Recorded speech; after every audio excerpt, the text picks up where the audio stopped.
오늘 우리가 함께 볼 하나님의 말씀은 사도행전 21장 22절부터 26절까지 말씀입니다. 사도행전 21장 22절부터 26절까지 말씀 제가 봉독하겠습니다. 그러면 어찌할꼬 그들이 필연 그대가 온 것을 들으리니 우리가 말하는 이대로 하라.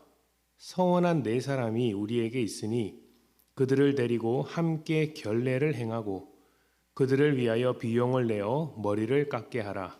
그러면 모든 사람이 그대에 대하여 들은 것이 사실이 아니고 그대도 율법을 지켜 행하는 줄로 알 것이라. 주를 믿는 이방인에게는 우리가 우상의 제물과 피와 목매어 죽인 것과 음행을 피할 것을 결의하고 편지하였느니라 하니 바울이 이 사람들을 데리고 이튿날 그들과 함께 결례를 행하고 성전에 들어가서 각 사람을 위하여 제사 드릴 때까지의 결례 기간이 만기된 것을 신고하니라. 아멘. 바울은 복음을 전하기 위해 아시아와 마게도냐를 포함해서 여러 이방 지역을 다녔습니다. 이방 지역에 들어가면 가장 먼저 유대인들이 모여있는 회당을 찾아갔습니다. 그곳에서 복음을 전했는데 몇몇 지역은 복음을 진지하게 받아들였지만 거의 대부분은 거절하고 바울을 핍박했습니다. 게다가 율법을 모욕한다는 누명을 씌워서 바울의 목숨을 노리는 사람도 굉장히 많았습니다. 그런데 놀랍게도 유대인들이 거절했던 복음을 그 주변에 있던 이방인들이 받아들이기 시작했습니다.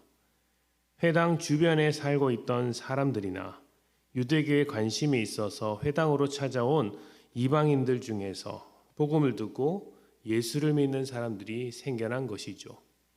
예수를 믿고 성령의 임재를 통하여서 방언을 하는 사람들까지 등장하게 됩니다. 그래서 수많은 이방인 교회가 세워지게 되었고 전 세계로 복음이 뻗어나가는 기초가 마련되게 된 것이죠. 이방인 교회가 세워지는 모습을 본 바울의 심정이 어땠을까요? 감격스러우면서도 마음 한켠에는 굉장히 쓰라린 점도 있었을 것입니다. 왜냐하면 똑같은 복음을 회당 안에서 함께 들었던 수많은 유대인들은 믿지 않았기 때문입니다. 시간이 갈수록 믿지 않는 유대인들, 자기 민족 유대인들에 대한 안타까움은 점점 더 커져갔고 이제 성령님의 감동에 따라 유대인들이 있는 예루살렘으로 직접 들어가게 됩니다.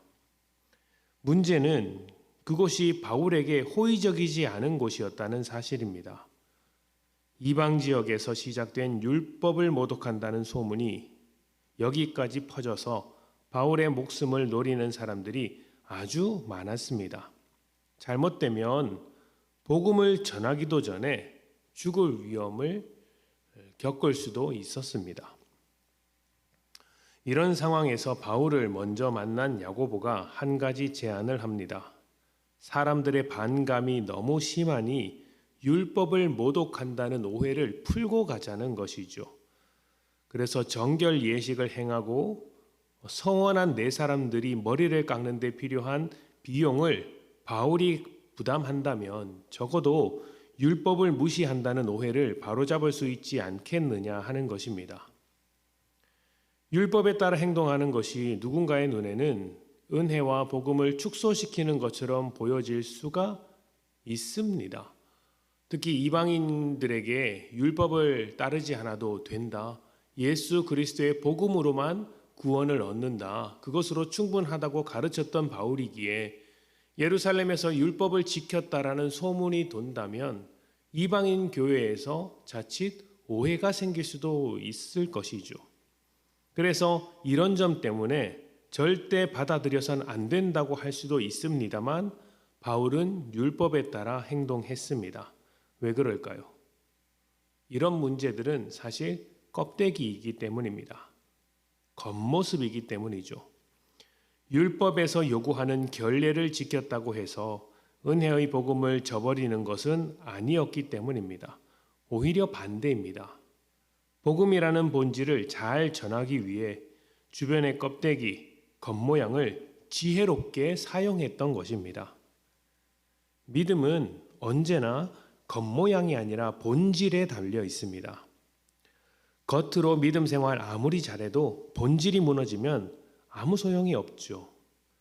겉모양은 본질을 위해서 존재하는 것입니다. 본질을 위해서 겉모양은 얼마든지 지혜롭게 바꿀 수 있습니다. 바울이 그렇게 하고 있는 것이죠. 이방인에게는 이방인과 같이 행동하고 유대인에게는 유대인과 같이 행동하면서 복음을 전하려고 하는 것입니다.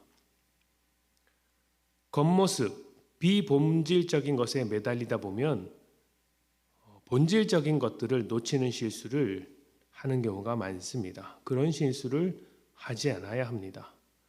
본질에 어울리는 겉모습을 만드는 것이 중요하지 어떤 겉모습을 만드느냐를 따지는 것은 중요하지 않죠.